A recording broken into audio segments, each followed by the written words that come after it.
ચૈત્રી પૂનમે ચોટીલા ખાતે માનવ મહેરામણ ઉમટી પડ્યું છે। ભક્તો છે માના દર્શન કરવા માટે પહોંચી રહ્યા છે। તો ચૈત્રી પૂનમે ચોટીલા ડુંગરે માનવ મહેરામણ ઉમટી પડ્યું। ચૈત્રી પૂનમ નિમિત્તે ચામુંડા ધામમાં માઈ ભક્તોનું ઘોડાપુર ઉમટ્યું છે। તો જય માતાજીના નાદ સાથે લાખો શ્રદ્ધાળુઓ ઉમટ્યા છે। માં ચામુંડાના દર્શન કરવા માટે દર્શનાર્થીઓની ભીડ જામી છે। ડુંગર પરના પગથિયાં ટૂંકા પડ્યા। આજે ચૈત્રી પૂનમ અને હનુમાન જયંતીનો સુભગ સંયોગ છે। આશરે 5 લાખથી વધુ દર્શનાર્થી માતાજીના દર્શન કરશે।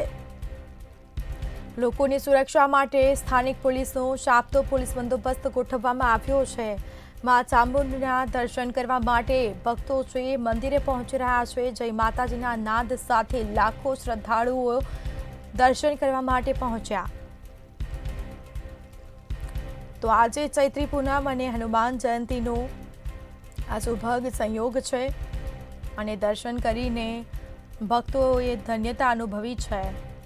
લોકો પગપાળા પણ જતા હોય છે। ચૈત્રી પૂનમનું ખૂબ જ મહત્વ છે અને ચૈત્રી પૂનમ નિમિત્તે ચામુંડા ધામમાં માઈ ભક્તોનું ઘોડાપુર પણ ઉમટ્યું છે, જેના સીધા દ્રશ્યો અમે આપને બતાવી રહ્યા છે।